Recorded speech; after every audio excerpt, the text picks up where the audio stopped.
Any urban dwellers here? Any suburban dwellers?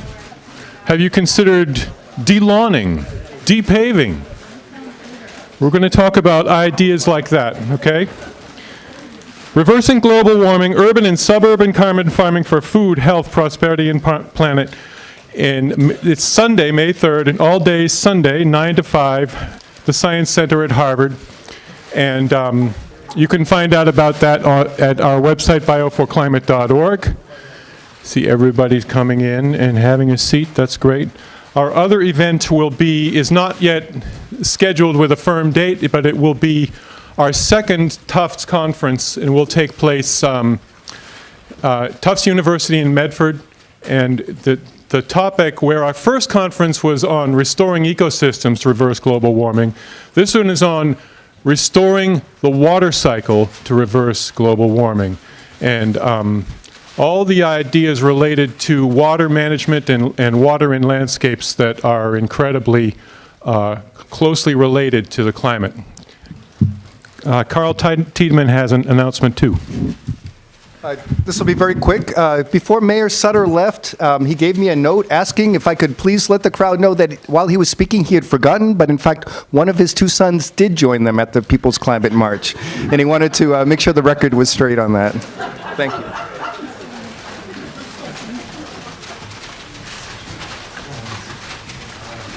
Adam, am I going, or Oh, yes, go ahead. Oh, you're going to do it? yeah, I just need to get projected, if that's okay.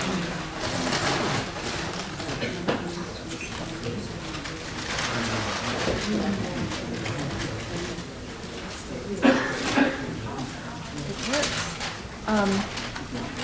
So how do I play it? This is Mac PC transition. Awesome. Hi, everyone. This is our last panel of the day. Thanks for staying. I'm Sara Howard. I'm the executive director at Earthos Institute, and our focus is on the emergence of sustaining resilient regional, bioregional systems. And I'm moderating the panel with some phenomenal panelists who will give their perspective on this topic in a few minutes. But I'm going to start with an introduction just to kind of frame it. I'm also here with the president of Earthos, Phil Lougheed. I just wanted to give a shout out. So my work really comes from asking the question, how do we create healthy, just, thriving places and communities? And I started off teaching saltmarsh science, environmental science, and then doing community education and planning and creating learning communities. And then I got into sustainable design and regional resiliency. And through that work, I've come to what I'm about to talk about today.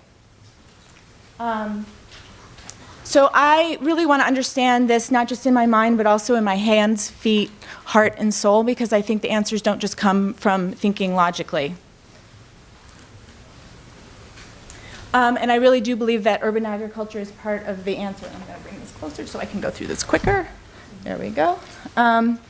So a few years ago, I became an urban agriculture ambassador in the city of Somerville, and I was trained in how to help build infrastructure and programming in urban settings. And then I started to build my own urban gardens after that training, and I had some results. I think I could use some training from some of the people in this room to expand. But I had some good results. But then I also started working with public housing communities to actually build the infrastructure and also expand the programming. But what was amazing is it was really driven by 4th and 5th graders, not me. They wanted to do it. They wanted to build urban farms so that they could grow for the people in their community who could not afford fresh, healthy food. So they are the future. So what I learned doing this work was that at the heart of this are issues of land control, soil, shading, designing systems, and food security. And so I, in a hands-on experiential way, I had a chance to learn about these things and see the connections and see the people who were really doing this on the ground and who were the change agents. Year-round, So I'm a walker, so experiential learning is very important to me. And I started walking around the city and seeing what people were doing throughout the city. This is in Dorchester, this is in Roxbury. I'm going quickly because we don't have a lot of time. This is peri-urban, so this is in Medford, Malden, Belmont, Philadelphia. They're doing a lot with urban farming in Philadelphia. But you know, urban farming is clearly not only the answer, and neither actually is our current food system, which is global. We're all hearing a lot about this need for regional food systems, right? That support us, that support our local efforts. So, how do we start to think about bioregions that can support what we're doing either in cities or in the larger region? So I started a walk to understand this. I walked in southeastern Massachusetts, which is where my family is from. And I walked across northern Spain, where they have a very interesting relationship between their urban centers and their larger region. And you can see it more explicitly there. And I'm going quickly because I don't have a lot of time, but you can start to see from these pictures that it's not quite so separated. They have regional landscapes that support them, that also support their biodiversity. They have peri-urban farming. You can see the interesting, not monoculture landscapes. Of course, there's room for improvement. And then last summer, I walked across New England. I walked from Boston to Burlington, putting food on my back, and seeing what was actually going on with our land. And talking to people. I stayed with farmers. I stayed with producers. I stayed on farms where they really are trying to implement some of the things that we're talking about today. And also homesteaders who are trying to do this. This man is doing maple sugaring. And actually, Ben Falk is someone who we didn't get on our list, but he should be there. I also saw a lot of corn. One thing about the New England bioregion is that the relationships are there, but they're not as visible. And so part of my work is trying to make some of those relationships and those connections and that connective tissue that is there more visible so that we can really steward it more consciously. So there is this connection. It's fundamental for our long-term health and prosperity. Let's get beyond our scale silos. This is New England. That's the density. So you can see the urban center is denser, and then you see all the urban, this is thanks to Phil Lougheed, you can see all the sort of minor urban areas with the dots, the red dots. They are connected, even though we're not aware of it. Land is central. Who controls it? Who has access? Who has ownership? Soil health and water is connected to this. Our suitability use and prioritization, as well as, I keep saying it, urban to regional relationships. Something else that I have learned is the need for systems methods that are intentional, that make these relationships explicit. On our experiential hands-on learning, as we've had some of our speakers talk about today, the need for multi-scale and nested scale systems, thinking and doing, ecosystems and people systems, not one or the other, which is, I think, part of we've been talking about today, across domains and sectors, and thinking, not Aristotelian, where it's debate. We have to be building on our knowledge, on our collective knowledge, collaborative, participatory, and inclusive. So how do we steward our resource systems? What are the relationships between these resources? Because that's at the heart of sustainability. And let's understand them at different scales. We need education. We had an entire panel on that, which was fabulous. Learning communities that co-learn and co-create. We all have pieces of the puzzle, and a lot of the answers aren't going to come from this room, I don't think. And we need to make these networks and the connective system visible.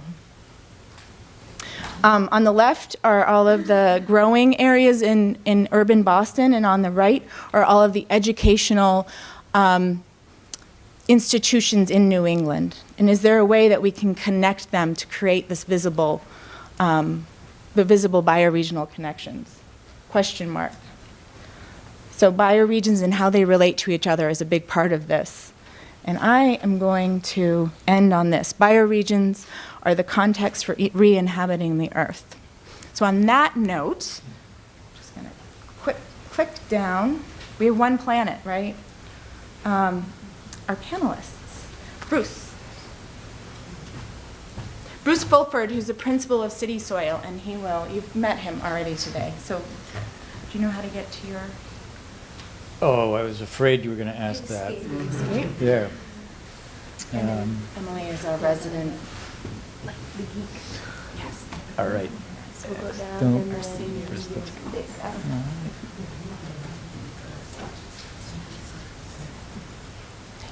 And there. Okay. So thanks very much. I'll try and keep this short and sweet. Sorry. I've spent most of the last 25 years working in the city of Boston and with some projects in New York and other municipalities of scale. But I really am a farm kid. So I'm trying to recreate farming feeling and culture in cities which are mostly populated where I live by former farmers, whether they're from West Africa, the Caribbean, the South Carolina. Most of my neighbors have farming backgrounds in the first or second generation. So the great wealth of agricultural knowledge and experience and desire to connect to the land. And my company, in the various hats I've worn over the years, has provided thousands of cubic yards, acres of soil that we blend, import some of the materials from outside of the city, source what we can inside the city, and make fertile soils that are healthy for growing food, but also perform the work of stormwater management and community economics. So we try and pack a lot into a bucket of dirt. So that said, over the years, I have come up with a lot of different recipes for soils, for urban agriculture, spent a lot more time than, well, I probably get paid what farmers get paid, which is not a lot. So anybody who's doing agriculture, I have family who are commercial growers in Maine. It's a tough business to be in. So being an urban farmer or a provider of soils for urban agriculture or a sourcer of, not sorcerer, a sourcer of, of materials to grow things in and to find the land, it's hard work. It's most everybody who's in this room isn't in it for the money. But many of us compete for the same resources, the same foundations, the same philanthropists, the same pots of money that help us survive and support our families and our way of life. It is a difficult thing to create urban land that doesn't have housing on it. And in Boston, in some parts of New England, that land can be found that can be converted into agricultural uses, but there's competition for it. And there's certainly competition for the money to do it. So using those resources wisely, if after 25 years of doing it in Boston, I know that if it's very expensive to do on a per square foot basis, just how much, you spend $25, $50, $100 a square foot to make an urban agricultural opportunity, you better get a hell of a lot out of it if you're going to go to funders for that. And the nonprofit groups that I work with and the city agencies and state government and federal monies, it's all very increasingly difficult to get it. So getting the maximum out of it is critical. And much of what our urban agriculture experience is trying to have education, stormwater benefits, job training. All of those are stakeholders, groups that are part of what makes the successes that we have, and also sometimes make the challenges of working with that many different interests part of our mix. How's our time? Okay, so I will fast forward and say that where we're trying our best to do now is to focus on larger tracts of land. We've done a lot of small, half acre, quarter acre. We provide compost to whoever it is that wants it, or soils, whatever scale, rooftop, vacant lot. But the opportunities that we're most focused on right now are trying to make sure that large tracts of urban land that presently need remediation in some form, stormwater management, flooding, or are already contaminated to some extent, that are not presently being used for agriculture, will not be used for housing. That's the land that we're trying to focus our work on. So as I have to wrap it up,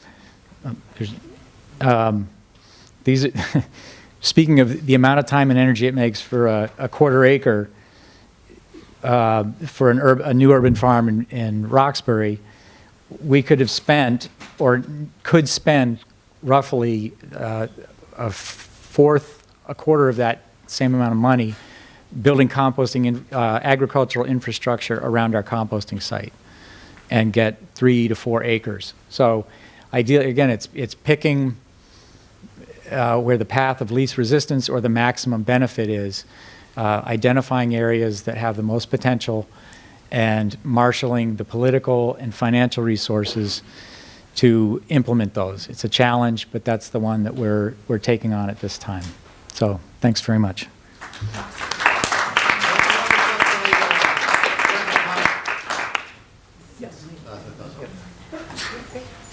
So you're good on. Yeah, I can do this.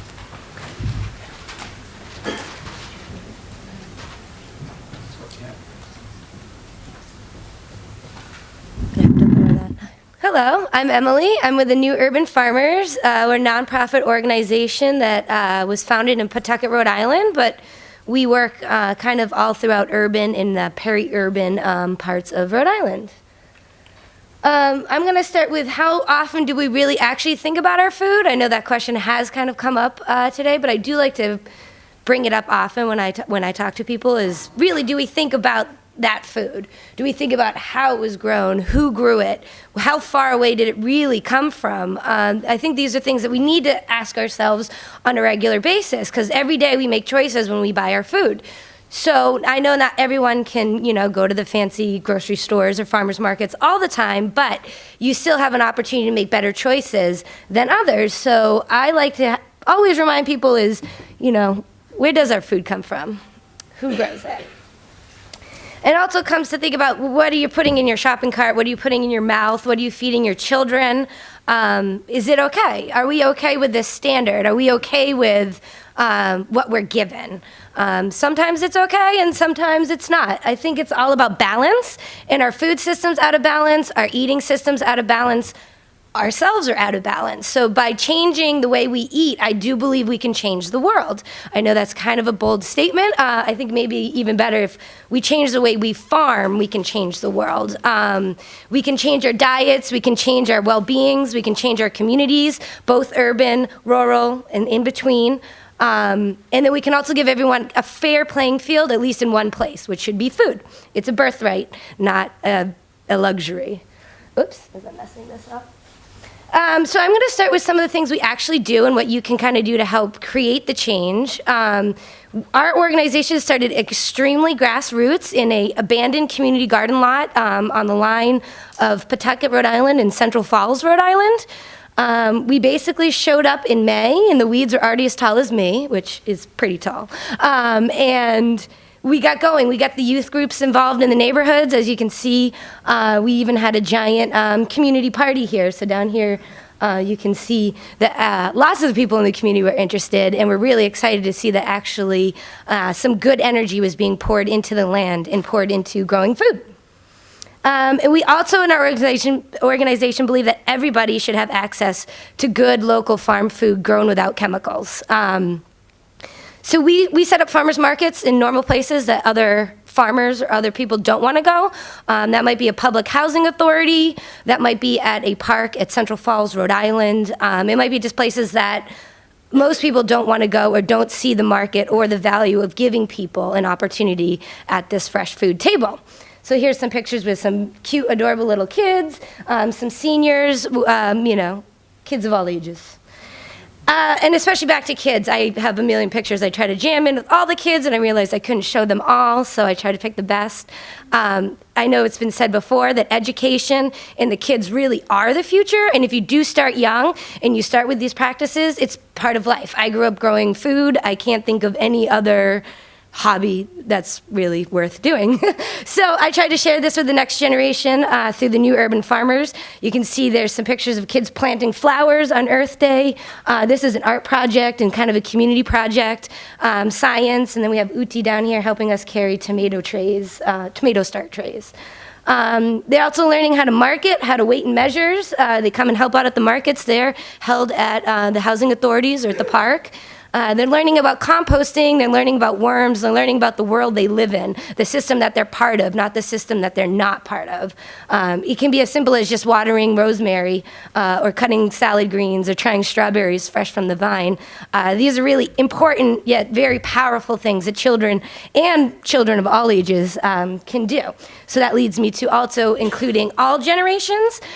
Food is multi-generational, multicultural, multi-economics. It really doesn't matter where you come from, you do have to eat, you do have to participate. So it's also a great way to bring the wisdom that the older generation still and does have from farming or being involved in farming or being part of the Victory Garden movement, anything like that, and bringing it back to the generations who haven't experienced it.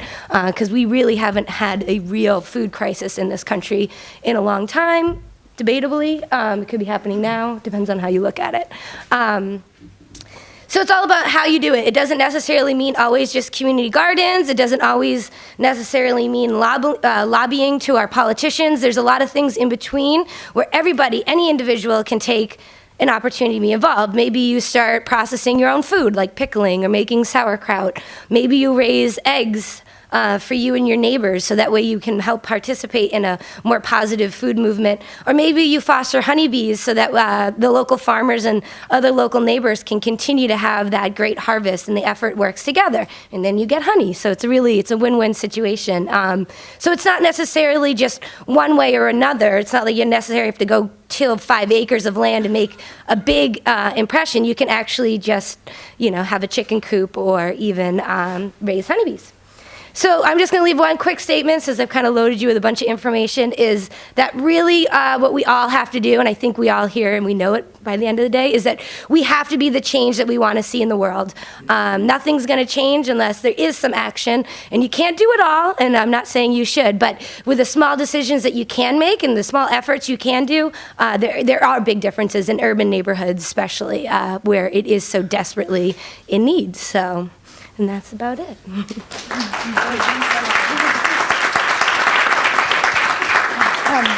Thanks, Emily. The next is Mark Smith from Brookwood Community Farm. And do you want me to? I don't care.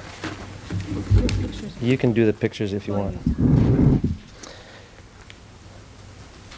4:30 on a Friday afternoon. This is a one committed crowd, I'm telling you. My name is Mark Smith. I'm the co-founder of Brookwood Community Farm.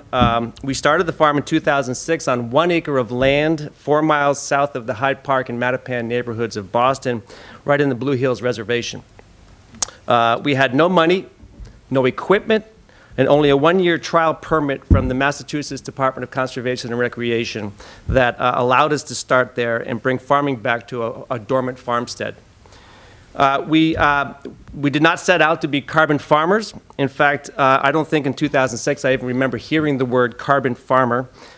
We wanted to do basically what the cranberry farmer reminded us about, just going out and doing something. Our passion for sustainable agriculture, of growing good food for nearby residents, motivated us to take a risk and start a new farm. We knew it was a risky adventure, as farming is, as we all know. Our goal simply was to restore underutilized farmland, to strengthen the local food system of Boston, and to address the serious challenges of food insecurity in our neighborhoods. Fast forward to today, 10 years later, from 1 acre and 12 CSA shares in 2006, with a gross revenue of $21,000 in that first year. In 2014, we cultivated 7 acres of land on 3 separate parcels, provided weekly shares to over 300 CSA members, supplied 2 urban farmers markets in Boston, and donated over 15,000 pounds of fresh organic produce to 6 food pantries in Boston, with a gross revenue of over $300,000.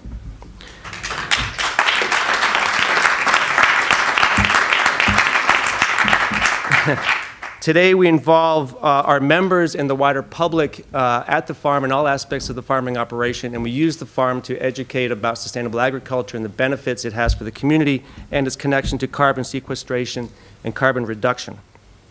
But one of the key reasons and lessons that I want to bring today to this discussion that allowed us to farm in the first place is that one person, the farmer who owned that land back in the 60s, a man named Henry Saltonstall Howe, had the foresight to put that land in conservation and keep it from being developed. Had he done what most landowners do, or many landowners do, and sold it to a developer, that land would be gone, and a thriving, important piece of the local food landscape would not exist today. Preserving open land today and setting it aside preserves our capacity to feed ourselves and preserves that opportunity for our children and our grandchildren. And it also preserves the opportunity for local and urban, peri-urban farms to play an important role in the multiple challenges we face today to build a sustainable future.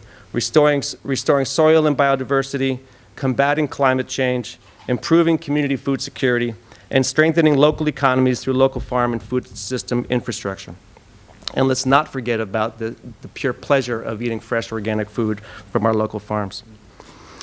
Like I said earlier, we did not set out to be carbon farmers, but as new knowledge develops about how to effectively address climate issues and the roles different agents can play, local farms are well positioned not only to sequester carbon through sustainable practices, but to be agents of information and education about the new food production system and that restores rather than destroys, and models that can be replicated in other parts of the state and country.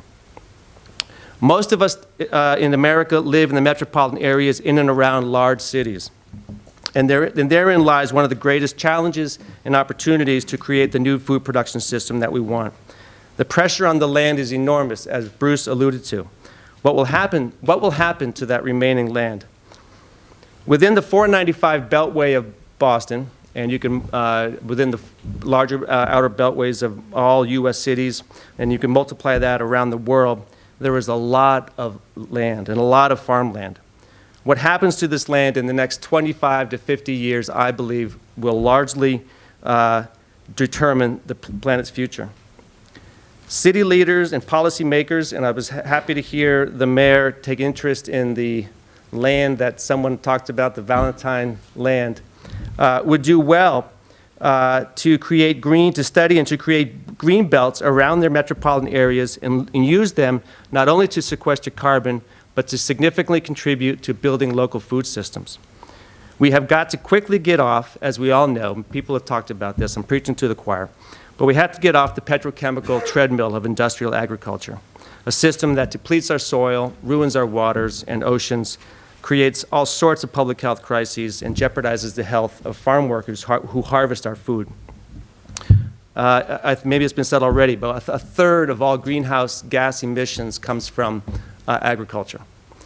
So it's a huge issue. So what will happen to this land that is around our large urban areas? Who has the foresight today to preserve it so that future generations can feed themselves? Sadly, not many. What we see in Massachusetts is not promising. Private landowners often sell to developers for the highest buck. Developers build 2-acre McMansions, and we know the rest of the stories. 3-car garages, commuting to Boston, and having huge carbon impacts. Massachusetts currently, last I read, was losing somewhere about 15,000 acres of open land per year. That comes out to about 300 acres per week. So, what could we do to make take more carbon out of the air and build the food system we want? I had a couple ideas. One, I think policymakers, I think we in this room are convinced about this, but we need to convince our policymakers about the central role local, urban, and peri-urban farms can play to address all the issues that we've talked about: soil, water, healthy food, climate. Two, I think we need to massively increase our public and private investment in land preservation. What if every community in Massachusetts had a land trust? What if Fall River, and maybe they do have a land trust. Who's from Fall River?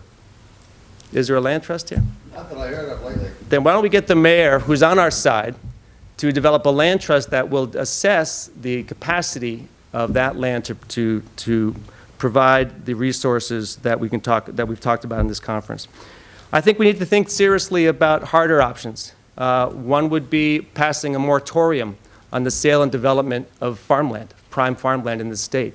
Every acre we lose this week makes us more dependent on a food production system that we know destroys the planet. And I think it's time we have to stand up and take some action around that. And I think we have to be the support for people like the mayor of Fall River, who seems like he's on our side and he's going to take some tough stands. We need to support people like him to do that. Lastly, is Paul Schmidt still here? He left. Lastly, I think we need to elect more people like Paul Schmidt, like the mayor of Fall River, to power. This is about political power, and this is about creating the systems, the food systems that we want in the future. I'll leave it at that. Thanks, Mark. Even though I don't know how to change this to full screen, can you? I just want to show you the pictures that that Mark submitted, just so everyone can see them. Oh, yeah, there. Okay. Next, we have Liz Wiley from Round the Bend Farm in Marion, Mass. Also part of the Marion Institute, right? That's correct. Okay. Yep. Do you know how to? I think I'm getting there. From beginning. Let's start from the beginning. Hi, thank you all for staying. This is dedication. I'm Liz Wiley. I'm the program manager at Round the Bend Farm, a Center for Restorative Community. Round the Bend Farm is owned by the Marion Institute. Some of you may be familiar with the Marion Institute for putting on the Connecting for Change conference. If you don't know about it, find out about it. Excellent conference to attend. It's held every year in October in downtown New Bedford. So as an affiliate program of the Marion Institute, we bought this farm about almost 2 years ago, May of 2013. Our program, our farm manager, the livestock farmer on the farm, has been farming this land for about 6 years. And in that time that he was there, started to develop this vision with the executive director of the Marion Institute for Round the Bend Farm, Center for Restorative Community. So our mission is we are a living laboratory. People live there. It's got interns and apprentices living on the farm. We have volunteers that come out so a living laboratory that cultivates change agents devoted to the global paradigm shift of hope and abundance by valuing diversity, modeling nature, and redefining wealth. It's kind of a hefty goal, but we're taking it on. So who are we? We are located in South Dartmouth, not too far from here. It's rural. It's sort of in between Fall River and New Bedford.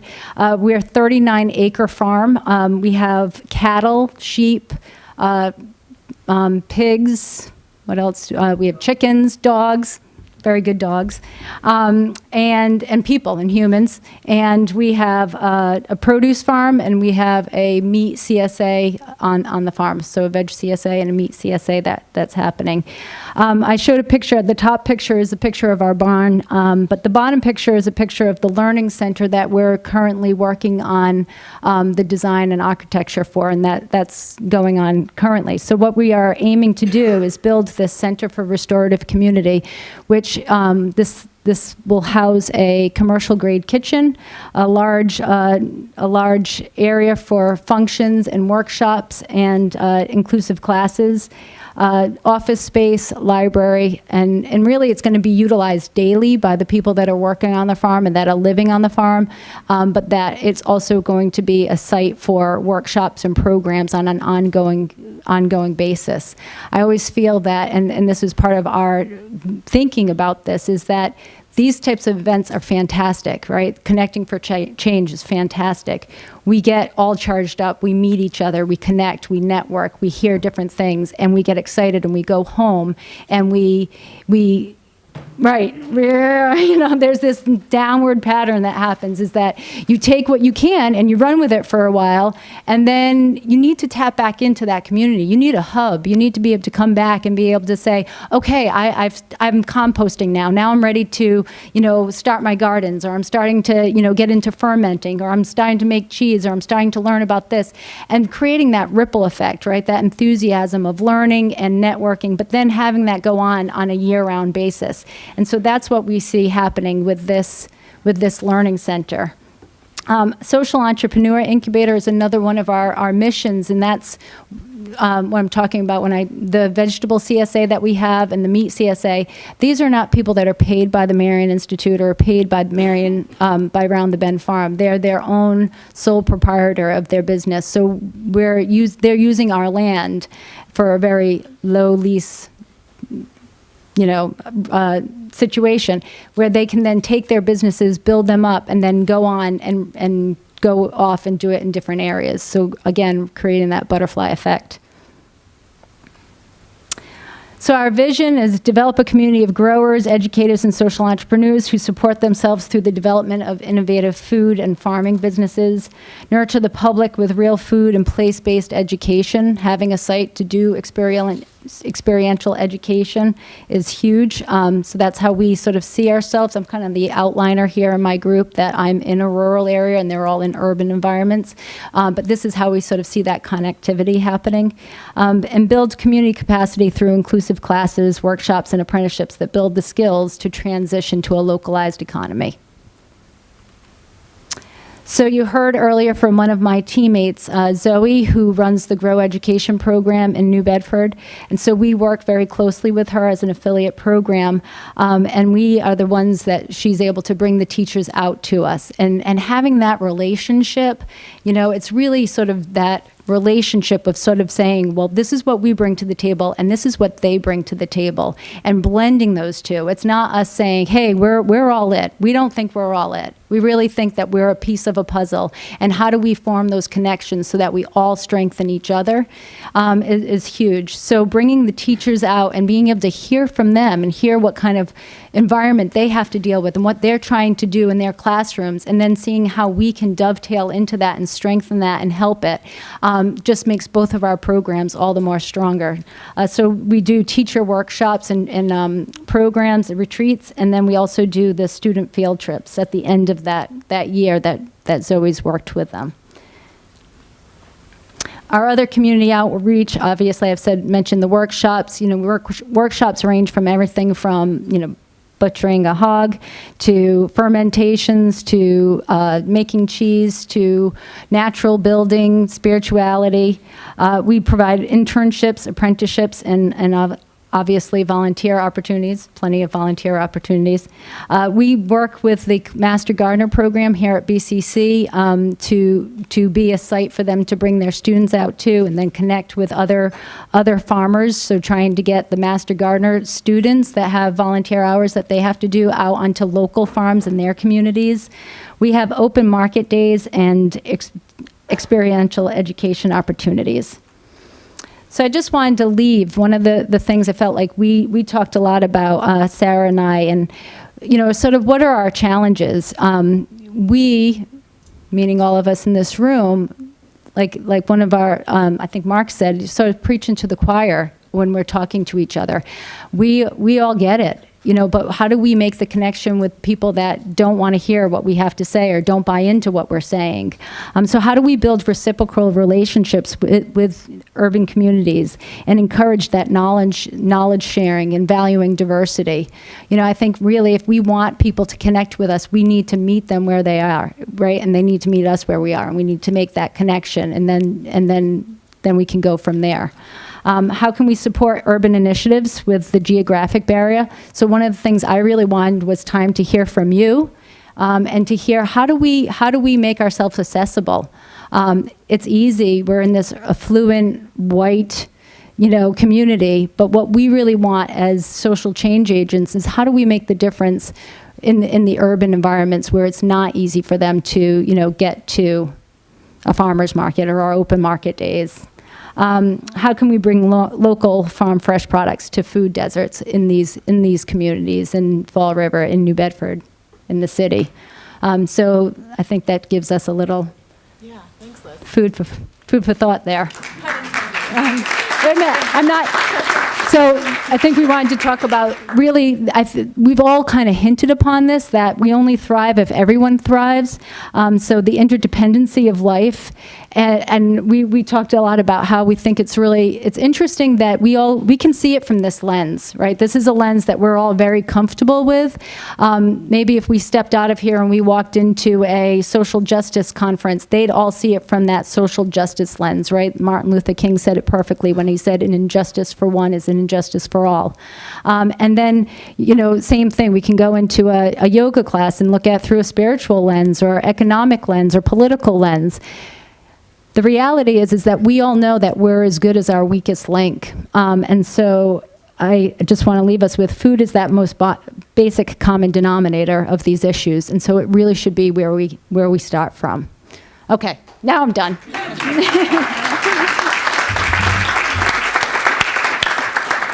So we have 10 more minutes, is that right? Can we use it? Is that, okay, great. Yeah. I just had something I wanted to show, but you go ahead. Okay. So as we think about this question of urban agriculture in a thriving bioregion, I think one of my questions for the panel, and then I'm interested in hearing from the people in the room, is how do we co-create this? Because I think that's kind of I heard that during the educational panel, and I hear it, I think, in what everyone is talking about. Are you prepared to speak to that, or should I hear from the room? I would just say, I think the starting point is imagination and creativity. Bruce and I are starting to talk about a new venture. I mean, it's entrepreneurial. It's figuring out what needs to be done, and what the gentleman from the cranberry farm said, just go for it. Do it. Do something. Does anyone else want to? Can I show this? Yeah. Mark, I was really interested when you were talking about kinds of things we could do. I don't know if you can see this slide, but folks in Somerville a few years ago started depaving. And so I was kind of wondering how many acres you'd get out of a town if you did massive depaving. And at the top, you see what they did. This was a backyard. It was all blacktop, and they'd cut it into squares. And there's the crew. Is a kind of a barn raising thing that people have been doing in the past few years. Started with the home energy teams called Heat, and what they would do is they'd have a big party, and 40 people would show up, and a contractor would volunteer to supervise, and they would take all the insulating things that people could do, and thermostats and caulking and all that kind of stuff. And 40 people would do the house, and the homeowner would pay for the materials, and everybody would have a good old time and learn lots of skills. So this is the equivalent in a backyard, and there's the crew there. And there it is 1 year later. And it's been turned from blacktop to all the carbon that used to be in the atmosphere is now in those plants, and it's now going into the ground. This is barn raising. This is getting out of silos and getting together to make something happen. That's right. That's right. That's right. And now it's a couple of years later, and that whole backyard is just covered in green and flowers and everything. And so Somerville has hardly any arable land left, but people can find it, and it's just amazing how fast it recovers. And does anyone else want to speak to this in the audience? Am I just, okay.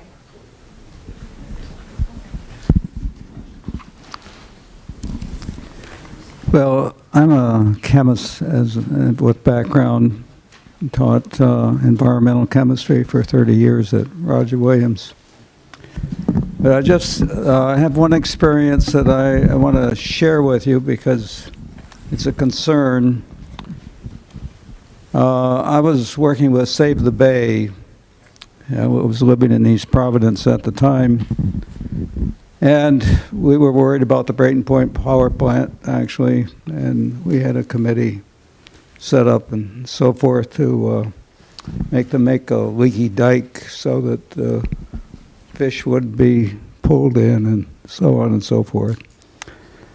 Well, when the energy crisis came along, that committee was sort of dismantled because everybody was concerned about the price of fuel oil and everything going up and so forth. So the Brayton Point plant changed from using oil back to coal, and the committee sort of dismantled. But one of the things that I got involved in indirectly, and just want to pass on just as a word of caution, Save the Bay decided that they would have a fishing contest in Providence. And so we had young children come out and fish along the channels. And all they caught was an eel. And the group didn't know what they were going to do with the eel. So they gave it to me. And they wanted me to analyze it to see what it had in it, you know. And when I analyzed it, the lead just went right off the chart. And I couldn't think to myself, well, where is that lead coming from? But then I remembered we were along a channel and the cars were going back and forth along that channel. And at that time, we still had leaded gasoline. And so that was where the lead was coming from. So the word of warning is we still have a lot of that leaded material around. So when you're developing your gardens and so forth, do a check on it, because you don't want your young people getting lead poisoning. Thanks.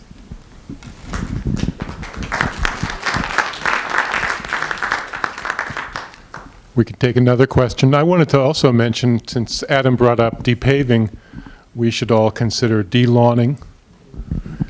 You can sequester a lot of carbon in an existing lawn by turning it over to whatever, raised beds and vegetable garden. So I think that, oh, okay. No. I just wanted remember to. that we're focusing on urban agriculture and a Yeah. thriving bioregion, and how And, are we co-creating those kinds of systems? One of the things that they've learned in the study of, I was at a talk last year at the National Science Teachers Association. They were trying to find out how best do we have children learn about and care about the environment. And they found that you could teach them stuff in the classrooms till you're blue in the face, but it's until they actually are outside doing something that they actually get a feel for the land and a feel for what the ground, and I think this is something perfect. Farming is one of the things that people forget, getting their hands dirty. You know, there's so much talk now that, oh, we got to be clean, and we're super clean, and we have everything to clean and everything, and kill all this bacteria and everything, and they don't learn that this bacteria and everything is useful. Most of the bacteria in the world is good for us. You know, there's a few bad ones, but, you know, you can get ready to wash your hands. And I think one thing that Wallace Stengel, I don't know if people remember Wallace Stengel, who was one of the pioneers in wildlife management, said, the reason we disrespect the land is that we think of it as a commodity, that's something we own. And it's only when we become part of the land that we can learn to love and respect it. And I think that's what farming does. And I think that's what we have to instill in children, that, and not put all the pressures of solving the problems of global warming. We as adults should be doing that. We should be teaching the kids to understand about the world around us and to grow for a love of the land rather than fear, you know, in a lot of this training. And actually, yeah, I have another question, actually, to try to be a little bit provocative along the lines of, Liz, what you, actually, everyone was talking about, but especially Liz, you at the end. As we think about co-creating this, how can we engage in leadership from urban communities, or from, if we're operating right now in silos, right? Who's in this room? This is not an inclusive room. So how do we think about tapping into other kinds of leadership that can help break down these silos? That's really what I'm trying to get at. And Zoe actually spoke to that during her presentation. Is she here? Zoe here? No, okay. Yes, thank you. I would say it's mostly about partnership. Everybody needs an opportunity to voice if they want to, but if they don't know, like for instance, like this conference, they won't be able to say anything. So like any organization, especially if you are a nonprofit, working with as many people and getting the word out as much as possible is great. And then we live in this great era of social media and like GoFundMe's and all these different things that help get messages and your point across. So I think with creative and thinking outside the box, we can find ways to rebrand the whole food and farming and who's included. So. And maybe who's leading? I mean, that's kind of the question. Did you want to add to that, Liz, and then we can wrap up, or do you want to use that? Sure. I'm kind of taking it in a different direction, and you're talking about urban, and I'm thinking about our relationship. We are, like I said, on 39 acres in South Dartmouth, and the acreage around us, we're surrounded by Mass Audubon land, and so we've started a handshake partnership with them to use their land to rotationally graze our animals on. And it's breaking down not just silos, but ways of thinking, and like just for instance, to try to get this handshake agreement into a actual lease agreement or license agreement has been quite a long time coming. And it's Audubon, and we're getting there. And, and I think that part of the problem is that, it's people, I don't know how do we break this down. I think what happens is that our culture has tied people's hands behind their back. And it's easier to not make a decision and not make a move and not make a partnership and not make a collaboration and not cooperate, because you don't get in trouble for that. But you do get in trouble if something goes wrong within that partnership, right? So I think it's, how do we retrain that? How do we retrain people to learn to, be able to take those risks, and that it's going to be okay for the greater good?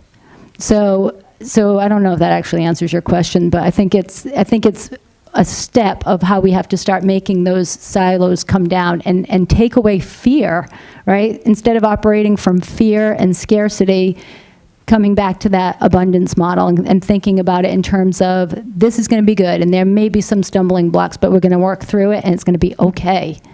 Because the risk of not doing this is not okay. Can I? I also think, I know. You go and find the group of people that you obviously notice is missing in here. And so what I have been doing is, if there is an organization or a conference, for instance, if in Boston we have a group called ACE, Alternatives for Community and the Environment. Okay, yeah, hands up for ACE. They have a huge farming program. So there are programs like that have the demographics that we're looking for. And then I came in and watched them talk about their community gardening. And I'm talking from a climate justice issue or from a climate change issue. And I could say 3 cheers for what you're doing, and maybe get involved with them and do some fine tuning. But that's how you get in, instead of saying, I'm going to set up an office over here and let's go find people to come here. Go to where they are. That's taking the risk to go across whatever. Yeah. Yeah. There's a hand up, one more hand. Okay. Yes. And then we really do need to wrap up, I think, just to honor time. Who's got it? Speak loudly. Yeah. Speak loud. Just real quick, I think this is great in reaching out to the people that aren't here is a tough proposition. I think I have a question about how do we promote a message that they want to listen to, because there's a lot of big words and it's confusing stuff for people. You talk about the carbon sequestration or sequestering carbon, and a year ago we had the government shutdown. That affected a lot of people who didn't make the kind of money that can afford to live on their own. So do we use the term sequester, or do we change it into another term that allows them to learn about what this means? And I think the message that we deliver and how to do it, what are the best management practices in your urban and your peri-urban communities and farms, how has that worked with people from all travels? And then Liz, did you want to say something? I think that's a great comment, and I agree with you. It's about, if we're talking in terms that people can't understand, then how can we expect them to buy into what we're saying? And there's so many people throughout today have had talks and have put things up there, and there's things like little phrases that say so much, like valuing diversity. And I think that's something that we don't do enough of, and so I'm thinking about with the urban environments, we talked earlier about how there's so much cultural knowledge regarding farming, and we've walked through streets in New Bedford and you see these little houses with plants growing and things everywhere. And I remember my great-grandmother, my Lebanese grandmother, in Fall River here, every inch was covered with something growing. And being able to connect the elders to the youth so that they see, hey, my grandfather's cool, my grandmother's, she's part of this process that's happening, that's about valuing diversity. That's about bringing that knowledge right back into the home. So it's making the connective tissue visible that's there already. Yes. And we're done. Sorry.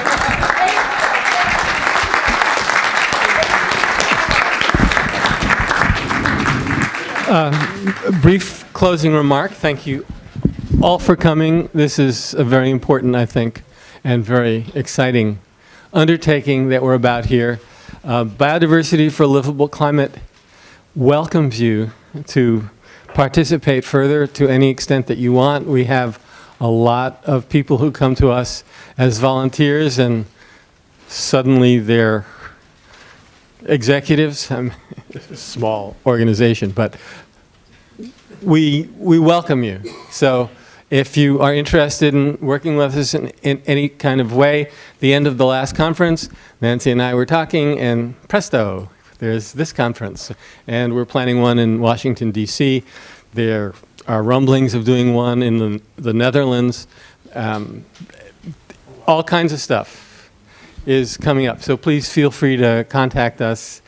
Climate 2015 at bioforclimate.org gets to me, and I will respond. So thank you very much for coming, and thank you, Nancy, for being such a wonderful sponsor. Well, thank you very much. Thank you. Okay. I want to thank you all very much for coming. I'm sure that you have learned some things. I certainly learn something new every time I come to one of these events. So thank you for being here, and I want to especially thank very much all of the people who worked from the Biodiversity for a Livable Climate to pull this together. This was not a one-person thing. This was several people. For all of those who did some work on this, would you please stand up so we can give you a round of applause? Okay. All right. Okay. All right. Okay. All right.